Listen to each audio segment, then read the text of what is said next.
तो वीकेंड आ चुका है और इसी के साथ साथ फ्लिक ऑफ के एक और एपिसोड का टाइम भी, जहाँ पे हम कुछ तड़कते भड़कते अपडेट्स के ऊपर बात करेंगे जो कि इस पूरे हफ्ते आए हैं। बाय द वे, तड़कते भड़कते से याद आया, सुनने में आ रहा है कि टप्पू और बबीता जी की एंगेजमेंट हो रही है। आई मीन इन रियल, दोनों एक्टर्स की। अगर ये खबर सच है तो like this is crazy, like we are living in a crazy world. पर मतलब ठीक है, बाप का सपना आखिर बेटा ही तो पूरा करता है। एनीवे, जस्ट किडिंग गाइस, मजाक कर रहा था। मैंने बहुत टाइम से मस्ती नहीं करी है, बिल्कुल नो मस्ती मोड पर चल रहा हूं मैं।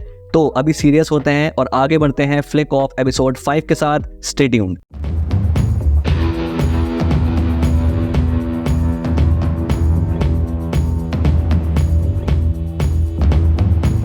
तो शुरू करते हैं ऑब्वियसली उस टॉपिक से जो कि है talk of the town, and that is कल्कि 2898 AD। और इस फिल्म के अराउंड जो बज है वो दिन बर दिन बढ़ता ही जा रहा है और अब बहुत ही स्ट्रॉन्ग रूमर्स आ रहे हैं कि तेज साजा भी इस फिल्म का पार्ट हो सकते हैं। तेज साजा जिन्होंने इस साल अपनी ब्लॉकबस्टर मूवी हनुमान के साथ तहलका मचा दिया था। पर्सनली आई फील कि अभी तक 2024 में इससे अच्छी फिल्म नहीं आई है। Like that feeling, that was something. और जिसने भी इसका थिएटर एक्सपीरियंस मिस किया है, मेरी हमदर्दी तुम्हारे साथ है। एनीवे, हनुमान की ह्यूमंगस सक्सेस के बाद से तेज साजा का नाम कल्कि 2898 AD से जोड़ा जा रहा है और कहा जा रहा है कि वो इस फिल्म का पार्ट हो सकते हैं। और इन्हीं रूमर्स के चलते उनको कल्कि 2898 AD के प्रोड्यूसर सी अश्विन दत्त के साथ दुबई एयरपोर्ट पे स्पॉट भी किया गया, जिसकी वजह से इन स्पेकुलेशंस को और भी ज्यादा हवा मिल गई। अब देखो, ये रूमर्स कितने सच है ये तो नहीं मालूम, क्योंकि अभी तक तेज साजा ने अपने फ्यूचर प्रोजेक्ट्स को लेकर चीजें काफी एयर टाइट रखी हुई हैं। तो फिलहाल के लिए कोई भी कंफर्मेशन नहीं है, लेकिन रूमर्स काफी ज्यादा हॉट हैं। तुम्हारे क्या थॉट्स हैं इसके ऊपर, मुझे कमेंट बॉक्स में लिख के जरूर से बताना। और इसी के साथ बढ़ते हैं दूसरी अपडेट पे, जो कि है कल्कि 2898 AD के रिलीज डेट को लेकर। तो अभी रिसेंटली में जो रेबल स्टार प्रभास का पोस्टर आया था कल्कि 2898 AD का,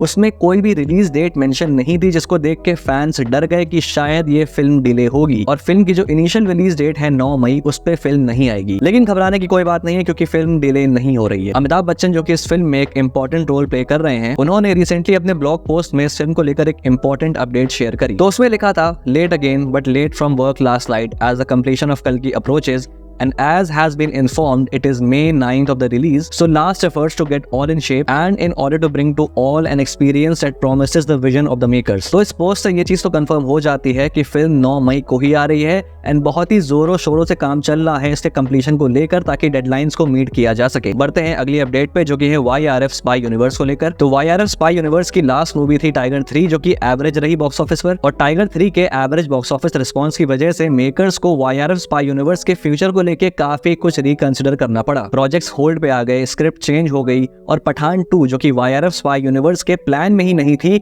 वो भी इंक्लूड हो गई। अब एक और मेजर चेंज हुआ है इस यूनिवर्स में, और वो ये है कि YRF स्पाई यूनिवर्स की जो फ्यूचर फिल्म्स होंगी उसमें Salman Khan AKA tiger involve नहीं होने वाले, या यूं कहें कि उनका कोई भी अपीयरेंस नहीं होने वाला कैमियोज या फिर एक्सटेंडेड कैमियोज में। तो क्या टाइगर का चैप्टर क्लोज हो गया? नहीं। YRF के चेयरमैन आदित्य चोपड़ा का कहना है कि टाइगर का जो कैरेक्टर है उसका इस यूनिवर्स में सबसे ज्यादा अपीयरेंस रहा है, खुद की 3 सोलो मूवीज और एक कैमियो पठान में। यानी कि इस यूनिवर्स की 5 मूवीज में से 4 मूवीज में टाइगर अपना अपीयरेंस दे चुका है। एंड आदित्य चोपड़ा के हिसाब से अगर इस तरह से टाइगर अपीयरेंस करता रहेगा स्पाई यूनिवर्स में, तो कहीं ना कहीं जो कैरेक्टर की पावर है वो फीकी पड़ने लगेगी। मतलब कि वही वाला हिसाब है कि बार बार तशरीफ लाने से इज्जत कम हो जाती है। तो अब ये डिसाइड हुआ है कि टाइगर इस यूनिवर्स में अब किसी क्रूशियल पॉइंट पे ही एंट्री मारेंगे, एंड उससे पहले इस यूनिवर्स में अब टाइगर का कोई भी अपीयरेंस नहीं होने वाला। एंड सिर्फ टाइगर ही नहीं, बल्कि अब जो भी क्रॉसओवर्स होंगे स्पाई यूनिवर्स के कैरेक्टर्स के बीच में, वो अब बहुत ही सोच समझ के प्लान करके किए जाएंगे, and not just for the sake of fan service. And thank God कि फाइनली इन लोगों को ये बात समझ में आ गई, एंड आई होप कि ये लोग अपनी इस बात पर आमादा रहें। और अब भाई की बात हो ही रही है, तो एक और अपडेट पर आते हैं, जो कि ये भाई के फ्यूचर प्रोजेक्ट को लेकर। तो सलमान खान ने एक big budget action movie sign करी है, जिसको प्रोड्यूस कर रहे हैं Sajid Nadiadwala. But what's more interesting कि इस फिल्म को डायरेक्ट करने वाले हैं AR मुरुगदोस, जिन्होंने गजनी और हॉलिडे जैसी मूवीज को डायरेक्ट किया है। तो मतलब फाइनली भाई को समझ आ गया कि डायरेक्टर्स मैटर करते हैं, और कोरियोग्राफर्स से एक्शन मूवीज करवाओगे तो क्या होगा सबको पता है। And we have seen in the past कि जब भी सलमान खान को अच्छे डायरेक्टर्स मिले हैं तो ही हैज डिलीवर्ड। तो देखते हैं ये जो प्रोजेक्ट आ रहा है AR मुरुगदोस के साथ, ये कैसा होने वाला है। Moving on to the next update, जो कि है एक और एंटिसिपेटेड प्रोजेक्ट को लेकर, और वो है नीतीश तिवारी रामायण, जिसमें रणबीर कपूर प्ले करने वाले हैं प्रभु श्री राम और साई पल्लवी प्ले करेंगी सीता माँ, या शायद उनको जानवी कपूर से रिप्लेस कर दिया गया है। तो जो लेटेस्ट अपडेट इस फिल्म को लेकर है वो ये है कि ये एक सिंगल मूवी नहीं होने वाली, बल्कि ये एक ट्रिलॉजी होगी, जिसमें जो पहला पार्ट होगा वो प्रभु श्री राम के कैरेक्टर कैरेक्टर को इंट्रोड्यूस करेगा एंड सीता माँ और उनके विवाह और उनके 14 साल के वनवास को एक्सप्लोर करेगा। और फिर दूसरा पार्ट हमको दिखाएगा सीता माँ का अपहरण और फिर कैसे प्रभु श्री राम और लक्ष्मण वानर सेना को तैयार करेंगे। और फिर तीसरे पार्ट में हमको फाइनली देखने को मिलेगा द अल्टीमेट बैटल बिटवीन प्रभु श्री राम एंड रावण। तो एक चीज तो इससे समझ आ रही है कि एक बहुत ही प्रॉपर तरीके से और एक बहुत ही डिटेल्ड मैनर में नीतीश तिवारी रामायण के सब्जेक्ट को डील करने वाले हैं। एंड सिंस ये मूवी 3 पार्ट में डिवाइडेड है तो we can expect some great character development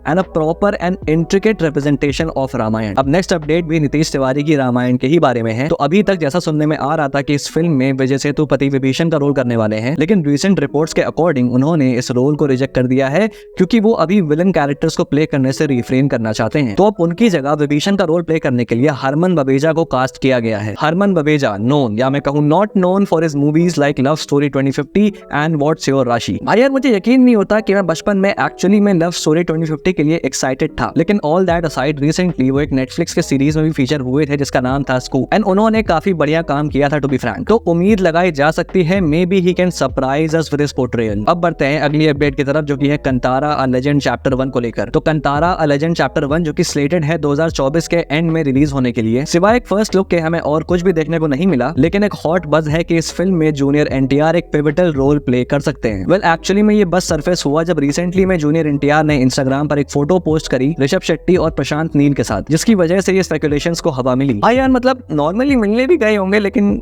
कहा भी तो कुछ नहीं जा सकता, बट एक्चुअली में जूनियर एनटीआर जैसे एक्टर का इस प्रोजेक्ट में इन्वॉल्वमेंट काफी अच्छा रहेगा। बाकी देखते हैं आगे क्या होता है। अगली अपडेट है पीवीसीयू यानी कि प्रशांत वर्मा सिनेमैटिक यूनिवर्स को लेकर। तो प्रशांत वर्मा जो कि हनुमान के डायरेक्टर हैं, 2 दिन पहले उन्होंने इंस्टाग्राम पर एक पोस्ट शेयर करी जो कि एक फिल्म सेट की थी और कैप्शन में लिखा था back to my happy place. तो ऑब्वियसली इस पोस्ट से क्लियर हो जाता है कि पीवीसीयू के नेक्स्ट प्रोजेक्ट की शूटिंग स्टार्ट हो चुकी है। अब ऑडियंस स्पेकुलेट कर रही है कि शायद ये जय हनुमान की शूटिंग स्टार्ट हो चुकी है, लेकिन नहीं, ये अधीरा की शूटिंग हो सकती है मोस्ट प्रोबेबली, क्योंकि प्रशांत वर्मा का नेक्स्ट प्रोजेक्ट पीवीसीयू में अधीरा ही है जिसके बाद से जय हनुमान बनेगी। तो भाई मतलब साल के शुरू में शूटिंग स्टार्ट कर दी, तो मतलब इस साल के एंड तक या फिर अगले साल की शुरुआत में हम अधीरा एक्सपेक्ट कर सकते हैं। And I am actively looking forward to this, क्योंकि ऑनेस्टली एलसीयू के अलावा अगर मैं किसी और इंडियन सिनेमैटिक यूनिवर्स के लिए एक्साइटेड हूँ तो वो है Prashant Varma cinematic universe. And by the way जो मैं अब बताने जा रहा हूँ वो कोई अपडेट नहीं बल्कि एक इन्फॉर्मेशन है। तो मेरी तरह तुम सब भी हनुमान के ओटीटी रिलीज का वेट कर रहे होगे, तो भाई उनके लिए एक बहुत ही जबरदस्त सरप्राइज है कि आप लोग इस फिल्म को बिना किसी ओटीटी सब्सक्रिप्शन के देख सकते हो। तो 16 मार्च को रात 8 बजे हनुमान टीवी पे, कलर सिनेप्लेक्स पे और जियो सिनेमा ऐप पे टेलीकास्ट होगी फ्री में। तो तुम ये मूवी 16 मार्च यानी कल एंजॉय कर सकते हो। अब आते हैं नेक्स्ट अपडेट पे जो कि है थलापति 69 को लेकर। तो जैसा कि हमको पता है कि थलापति विजय पॉलिटिक्स में एंट्री कर रहे हैं एंड अब वो फिल्म्स नहीं करेंगे और थलापति 69 उनकी लास्ट फिल्म होगी। तो अभी तक इस फिल्म के लिए कोई भी डायरेक्टर लॉक नहीं हो पाया क्योंकि यहाँ पर भी अपने आप में एक रेस लगी हुई है। ऑब्वियसली थलापति विजय की लास्ट फिल्म है, मतलब कि ग्रैंड लेवल हाइप, और कौन सा डायरेक्टर ऐसी अपॉर्चुनिटी को मिस करना चाहेगा। तो अभी एक रिसेंट बस के अकॉर्डिंग डायरेक्टर त्रिविक्रम और एच विनोद करंटली डिस्कशन में है थलापति 69 को डायरेक्ट करने के लिए। तो त्रिविक्रम जिनकी अभी रिसेंट फिल्म थी गुंटूर कारम, भाई प्लीज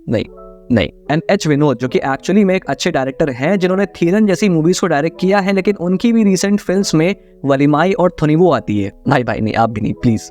ऑल्दो इससे पहले वेट्रीमारन भी एक चॉइस थे इस फिल्म को डायरेक्ट करने के लिए, लेकिन अपने कमिटमेंट्स के चलते वो इस फिल्म को डायरेक्ट नहीं कर सकते। ऑल्दो कहा जा रहा है कि जैसी फिल्म थलापति 69 है उसके लिए Vetrimaaran is the perfect choice. Even Thalapathy Vijay personally चाहते हैं कि वेट्रीमारन ही इस फिल्म को डायरेक्ट करें। इसके अलावा कार्तिक सुब्बाराज और एटली भी इस लिस्ट में शामिल हैं। तो भाई लिस्ट बहुत लंबी है और कुछ भी बताना बहुत मुश्किल। डायरेक्टर्स की रेस लगी हुई है, अब देखते हैं कि जीतेगा कौन। अब आते हैं लास्ट अपडेट पर जो कि है एलसीयू यानी कि लोकेश सिनेमैटिक यूनिवर्स को लेकर। तो लियो, विक्रम, कैथी 2 एटसेट्रा के अलावा लोकेश कनगराज अपने एक सीक्रेट प्रोजेक्ट पे काम कर रहे थे जो कि एक 10 मिनट की शॉर्ट फिल्म है जो कि एलसीयू के ओरिजिन को एक्सप्लेन करेगी। काइंड ऑफ ये शॉर्ट फिल्म एक फाउंडेशन की तरह वर्क करेगी एलसीयू के लिए। तो अभी रिसेंट अपडेट से पता चला है कि इस शॉर्ट फिल्म में प्रभंजन और अनबू के कैरेक्टर्स भी फीचर होंगे एंड ये शॉर्ट फिल्म एक्सपेक्टेड है इसी मार्च में रिलीज होने के लिए। तो भाई यहाँ पर होता है समाप्त फ्लिक ऑफ एपिसोड 5।